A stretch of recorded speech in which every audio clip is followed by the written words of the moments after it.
विद्यार्थी मित्रांनो, आपण आपला नॉट फॉर प्रॉफिट कन्सर्नचा सेकंड क्वेश्चन आज बघतोय. पहिल्या क्वेश्चनमध्ये आपण बघितलं होतं की फक्त तुम्हाला इन्कम आणि एक्सपेंडिचर अकाउंट ओपन करायचं होतं. यात पण तेच आहे. आणि मागच्या व्हिडिओमध्ये बघा तुम्हाला मी एक करेक्शन करायचं होतं. जो हा ॲडव्हर्टाइजमेंट बॅलन्स दिला होता 7,000, 18-19 दिलेले होते ते आपल्याला फक्त इथून कट करायचे आहेत. कारण ॲक्च्युअल ते मागच्या वर्षाचे होते, पेड करायचं नव्हते चालू वर्षी. पण मला सॉल्व करताना ही तारीख न दिसल्यामुळे आपण ते पेड केले आहेत. ठीक आहे, पेड केलं तर काही हरकत नाही. फक्त आपण क्वेश्चनमध्ये एक करेक्शन करून घेऊ की हे जे 18-19 म्हटलेलं आहे त्याला कट करून टाका. ठीक आहे. आता सेकंड क्वेश्चन जो आहे तो आपण अगोदर समजून घेऊ, मग त्याला मी सॉल्व करून देतो. भारतीय कला केंद्र Solapur gives you the following information for the year ended 31st March 2018. Prepare income and expenditure account for the year ending 31st March 18. फक्त काय विचारलं आहे आपल्याला? इन्कम अँड एक्सपेंडिचर अकाउंट विचारले. बॅलन्स शीट अजूनपर्यंत विचारलेलं नाही. म्हणजे बेसिक क्वेश्चन आहे, त्याच्यात तुम्हाला बॅलन्स शीट विचारलेलं नाही. आता इन्कम आणि एक्सपेंडिचरला येणारेच बॅलन्स आपल्याला घ्यायचे आहेत. जे बॅलन्सेस बॅलन्स शीटला येणार असतील ते तुम्ही इग्नोर करून टाका, सोडून द्या, लिहायची गरज नाही. कारण बॅलन्स शीट विचारलेलं नाही. कोणता बॅलन्स कुठे येईल बघा. रिसिप्ट अँड पेमेंट अकाउंट दिलेलं आहे. रिसिप्ट आणि पेमेंट अकाउंटचा अर्थ मी समजून सांगितला होता. रिसिप्टला नोंद आलेली आहे म्हणजे इथे पैसे आपल्याकडे आलेत, आणि पेमेंटला नोंद म्हणजे पैसे आपल्याकडून गेलेत. आता आपल्याला थोडंसं तारीख चेंज करायची. इथे 31 मार्च 20 म्हटलं आहे, इथे 31 मार्च 2018 आपल्याला लिहायचं आहे. 31 मार्च 2018. तर यामध्ये आपण आता रिसिप्ट बाजूला मागच्या क्वेश्चनला समजवल्याप्रमाणे इथे 31 मार्च 18 एक करेक्शन करून घ्या. इथे जर 31 मार्च 20 जर ठेवलं तर इथे पण 2020, इथे पण 2020 आपल्याला करावे लागले असते. मग दोन ठिकाणी करेक्शन करण्यापेक्षा आपण एकाच ठिकाणी केलं, काही हरकत नाही आहे. नोट्समध्ये करेक्शन होऊ शकतात. आता 31 मार्च 18 जर आपली एंडिंग आहे, लक्ष द्या मित्रांनो, आपली एंडिंग काय आहे? 31 मार्च 2018.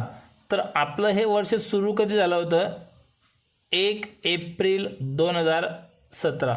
तर हे 12 महिन्यांचं आपलं अकाउंटिंग आहे. तर रिसिप्ट अँड पेमेंट अकाउंट जे आहे, हा जो बॅलन्स ब्रॉडडाऊन तुम्हाला दिलेला आहे हा ओपनिंगचा बॅलन्स आहे 1 एप्रिल 2017, आणि हा जो क्लोजिंगचा दिलेला आहे हा 31 मार्च 18चा बॅलन्स दिलेला आहे. ठीक आहे. आता या क्वेश्चनला मी समजून देतोय, परत हे समजण्याची गरज नको पडली पाहिजे. हा बॅलन्स ओपनिंगचा आहे, हा बॅलन्स क्लोजिंगचा आहे. आपण जे बॅलन्स शीट बनवतो, आता बघा इथलं कॅशचा बॅलन्स असू द्या किंवा इथला असू द्या, बँक किंवा कॅश, ते तर ॲसेटलाच येईल, बरोबर आहे. मग आपण 31 मार्च 18 क्लोजिंगचं बॅलन्स शीट बनवतो, ओपनिंगचं बनवत नाही. तर क्लोजिंगचं बॅलन्स शीट जेव्हा बनवणार तेव्हा हा बॅलन्स आपण क्लोजिंगला घेणार, आणि ओपनिंगचं जर बॅलन्स शीट आपण बनवलं तर ओपनिंगच्या बॅलन्स शीटला हा बॅलन्स घेणार. पण 90% क्वेश्चनमध्ये ओपनिंगचं बॅलन्स शीट बनवावं लागत नाही. ठीक आहे. म्हणून तुम्हाला हा जो बॅलन्स असतो बॅलन्स ब्रॉडडाऊन कॅश किंवा बँकेचा ओपनिंगचा, हा मी तुम्हाला इग्नोर करायला सांगतोय, तो लिहायचा नाही. केव्हा लिहावा लागेल? जेव्हा तुम्हाला ओपनिंगचं बॅलन्स शीट ओपन करायला सांगितलं असेल तरच, तर तुम्हाला ते ओपनिंगचा बॅलन्स लिहावा लागतो. बहुतेक क्वेश्चनमध्ये तुम्हाला ओपनिंगचं बॅलन्स शीट ओपन करावं लागत नाही, म्हणून हा बॅलन्स तुम्हाला लिहायचा नाही. ठीक आहे. आता लॉकर रेंट रिसिप्टला आला म्हणजे आपलं इन्कम आहे. एंट्रन्स फी इन्कम आहे. सेल ऑफ ओल्ड न्यूजपेपर रद्दी विकली इन्कम आहे. रिसिप्ट फ्रॉम ड्रामा इन्कम आहे. लिगॅसीज म्हणजे काय असतं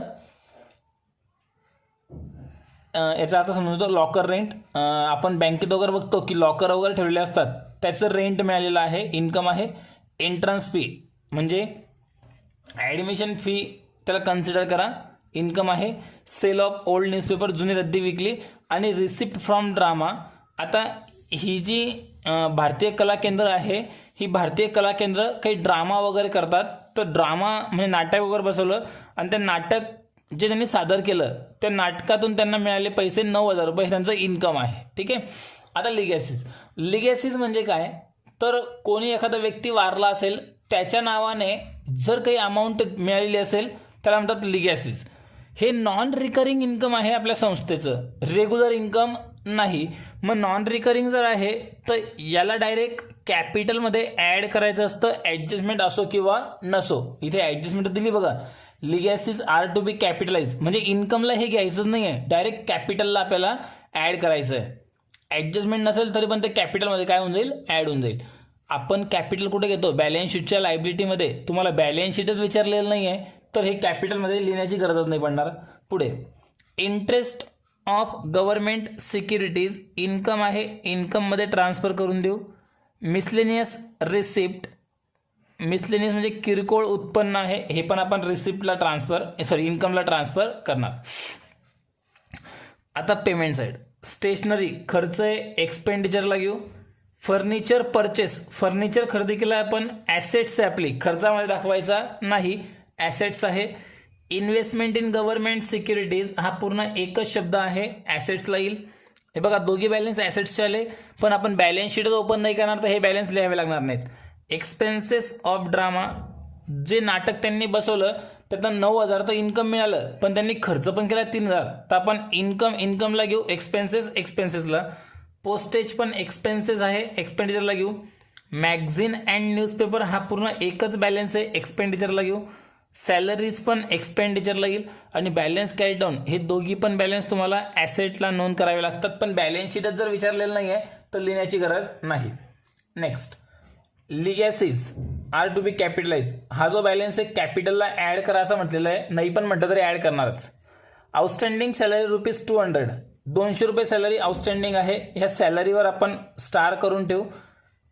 आउटस्टँडिंग काय करतो आपण, संबंधित एक्सपेन्सेसमध्ये ॲड, म्हणजे काय होईल, पहिला परिणाम ॲड होऊन जाईल सॅलरीमध्ये आणि दुसरा परिणाम होईल बॅलन्स शीटच्या लायबिलिटीमध्ये.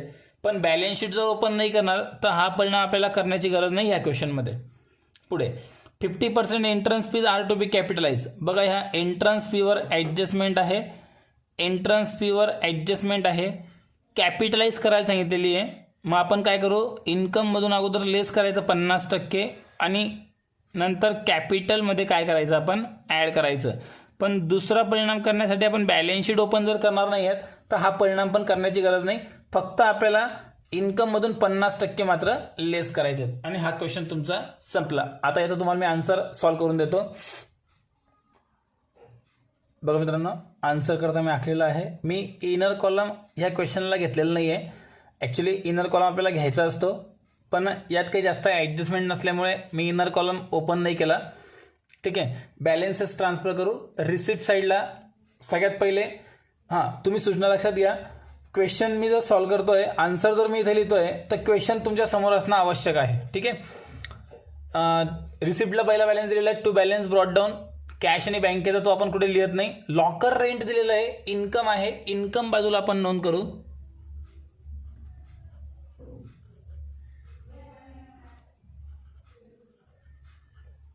लॉकर रेंट अमाऊंट आहे 400 रुपये, इन्कममध्ये आपण ट्रान्सफर करून दिली 400 रुपये अमाऊंट.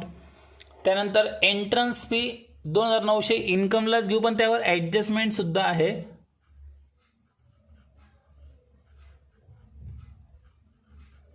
इनर कॉलममध्ये अमाऊंट घेऊ, एंट्रन्स फीज 2,900 रुपये, ॲडजस्टमेंट आहे कॅपिटलाइजची. कॅपिटलाइज आपल्याला करायला सांगितलं आहे 50%, मग 2,900 रुपयांच्या 50% जर घेतले तर 1,450 येतील. 1,450 लेस करून 1,450 अमाऊंट येईल बाहेर. जी लेस केली ती कॅपिटलमध्ये ॲड करायची असते लायबिलिटीमध्ये, पण कॅपिटल आपल्याला दिलेलं नाही म्हणून एकच परिणाम. पुढे सेल ऑफ ओल्ड न्यूजपेपर 250 रुपये, इन्कमच आहे, इन्कमला घेऊ. To sale of old newspaper amount आहे 250 रुपये. त्यानंतर रिसिप्ट फ्रॉम ड्रामा 9,000, काही ॲडजस्टमेंट नाही.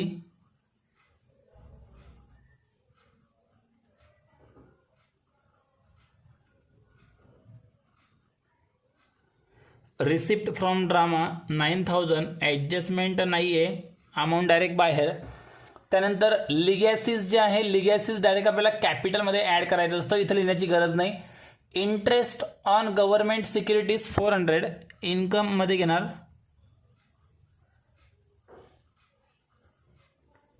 Interest of government securities, income of government interest of government securities 400. यानंतर मिसलेनियस रिसिप्ट,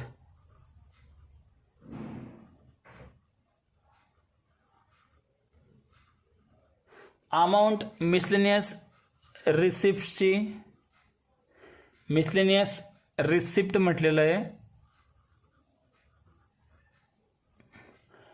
इन्कममध्ये 400 रुपये, 400 रुपये घेतले. रिसिप्ट बाजू पूर्ण कंप्लीट केली. आता पेमेंट बाजू घेऊ. स्टेशनरी म्हटलंय 600 रुपये, काही ॲडजस्टमेंट नाही, फक्त आपण एक्सपेंडिचरला टू स्टेशनरी असं नाव देणार. टू स्टेशनरी 600 रुपये. फर्निचर परचेस ॲसेटला येईल, इन्व्हेस्टमेंट इन गव्हर्नमेंट सिक्युरिटी ॲसेटला येईल, पण बॅलन्स शीट ओपन न केल्यामुळे दोघी बॅलन्स लिहिण्याची गरज नाही. एक्सपेन्सेस ऑफ ड्रामा 3000 इथं येईल. Expenses of drama 3000. यानंतर पुढचा बॅलन्स आहे पोस्टेज 450 रुपये.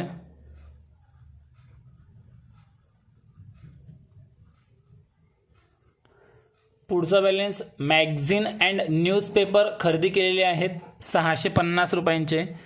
आता परचेस केले असं कुठे म्हटलेलं नाही आहे, पण पेमेंटला आलाय म्हणून तो एक्सपेन्सेसला आपण घेणार, हे तुम्ही समजून घ्यायचं आहे. मॅगझिन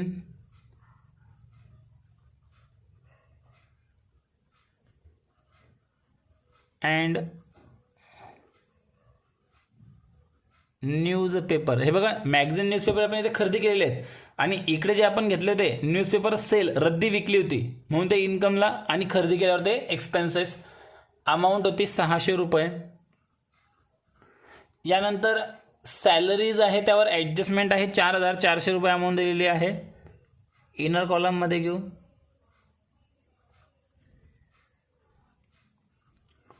आणि ॲडजस्टमेंट आहे आउटस्टँडिंग सॅलरीजची 200 रुपये. आउटस्टँडिंग एक्सपेन्सेस पहिला परिणाम करतो संबंधित एक्सपेन्सेसमध्ये ॲड.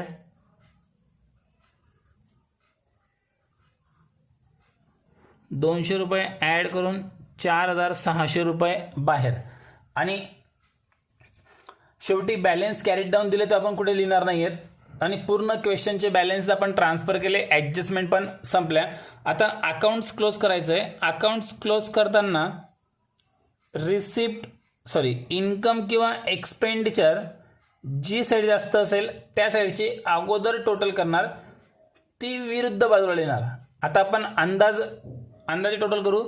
4600 आणि हे 600, 5200, 5200 आणि हे 400, 5600, 3000, 8600, 8600 आणि हे 600 रुपये, 9250च्या जवळपास काहीतरी अमाऊंट आहे. आणि इथे बघा 9000 हीच अमाऊंट झाली, ही 250, 1450. म्हणजे आपल्याला लगेच लक्षात येईल की इथे इन्कम बाजू जास्त दिलेली आहे. मग इन्कमचे आपण अगोदर टोटल करू. 1 0 सेम, नंतर 5 आणि 5 10 0 अचला 1, 4 आणि 1 5 आणि 4 9, 9 आणि 2 11, 11 आणि 4 15 आणि 4 19, 9 1 कॅरी ऑन, 9 आणि 1 10 आणि 1 11, 11900 टोटल आहे. 11900 टोटल आपण काढली इन्कम साईडची. आता एक्सपेन्सेस त्यामधून आपल्याला लेस करायचे आहेत. साईडला आपल्याला पेन्सिलने करता येईल. 11900 मधून वरच्या अमाऊंट आपल्याला लेस करायचे, त्यांची बेरीज करू. 1 0 कॉमन आहे, नंतर 5 सेम, 6 आणि 6 12 आणि 4 16, 16 आणि 6 22, 2 2 कॅरी ऑन, 2 आणि 4 6 आणि 3 7, आणि 2 9. 9,250 रुपये. 11,900मधून लेस करून टाका. 0. 10तून 5 गेले 5, 9मधून 3 गेले 6, 11तून 2 गेले 9. 2,650 रुपये. इथं एक्सपेंडिचरला फरक पडतोय 2,650. डेबिटला म्हणजे एक्सपेंडिचरला फरक पडला म्हणजे इन्कम जास्त होतं, म्हणून नाव काय द्यायचं बघा,